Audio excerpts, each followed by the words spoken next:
আজ তো সরস্বতী পুজো, তাই একদম ভোর 5:30টার মধ্যে উঠে পড়েছি, কারণ প্রচুর কাজ করতে হবে সকাল সকাল, যেহেতু সরস্বতী পুজো দিয়ে ফেলতে হবে, যেহেতু মাম্মাম অনেকটা ছোট, সেই কারণে কিন্তু ঝটপট ঝটপট কাজগুলো সেরে নিতে হবে। তো দেখো, আমি সকালবেলা উঠেই আগে ঘরটা কালকে রাতেই মুছে রেখেছিলাম, তাও বাসি ঘর যেহেতু, আর একবার ঠাকুরের জায়গাটা আমি মুছে দিলাম।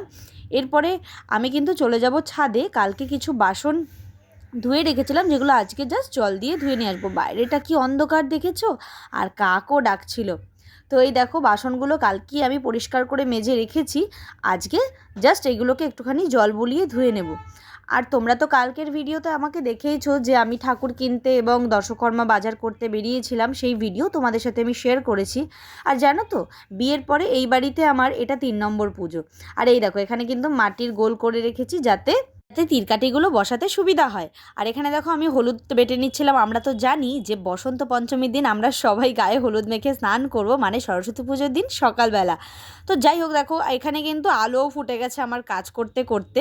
আর যেটা বলছিলাম, এটা আমার বিয়ে হয়েছে 5 বছর, কিন্তু আমার এই বাড়িতে সরস্বতী পুজো হচ্ছে 3 বছর। কারণ আমি বিয়ের পরেও পড়াশোনা যখন, মানে গ্র্যাজুয়েশন যেহেতু কমপ্লিট করেছি, তাই প্রথম বছর আমি সরস্বতী পুজো করেছিলাম এই বাড়িতে এসে। তারপর দেখো, কথা বলতে বলতে কিন্তু আমার হলুদটাও বাটা হয়ে গেছে। তারপরে ওপরে যে বাসনগুলো আমি ধুয়ে রেখেছিলাম, সেই বাসনগুলো কিন্তু একে একে সমস্তটাই ঘরে নামিয়ে নিয়ে আসবো ওপর থেকে।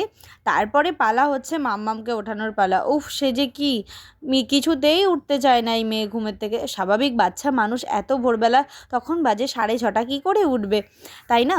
যাই হোক, অতি কষ্টে কিন্তু তেনাকে ওঠানো গেছে। মাম্মাম, good morning. Good morning. Good morning. তুমি এখন কি করবে?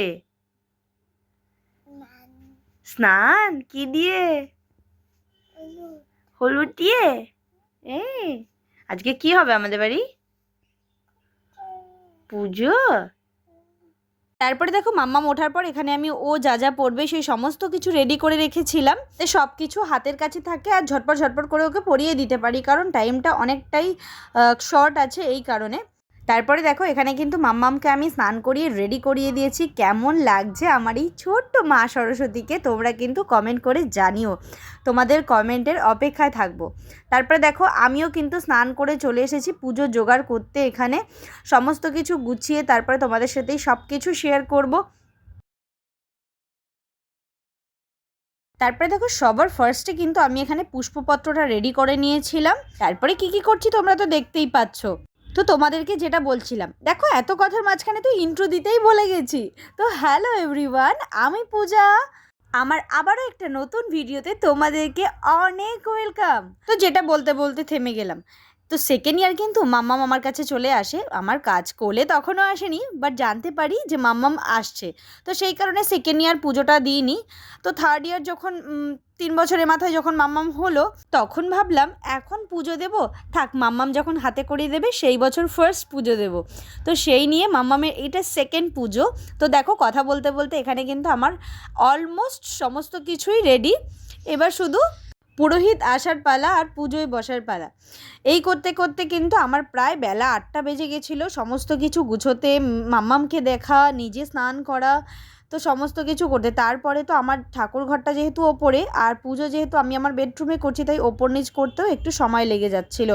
গোছানোটা কেমন হয়েছে সবাই একটু জানিও প্লিজ। আর তোমরাও কে কে বাড়িতে সরস্বতী পুজো করলে একটু কমেন্ট করো। তো দেখো, এখানে কিন্তু কাকুও চলে এসছে পুজো করতে। তো কাকু এখানে পুজো করছে, আরতি হচ্ছে, আমরা এই ফাঁকে পুষ্পাঞ্জলি দিয়েছিলাম। তারপরে কিন্তু আমরা বাড়ির পুজো শেষ করে আমরা রেডি হয়ে চলে গেছিলাম মাম্মামের স্কুলে। ওখানে তো যেতে হবে না, ওর এটা নিয়ে সেকেন্ড ইয়ার ওর স্কুলে সরস্বতী পুজো।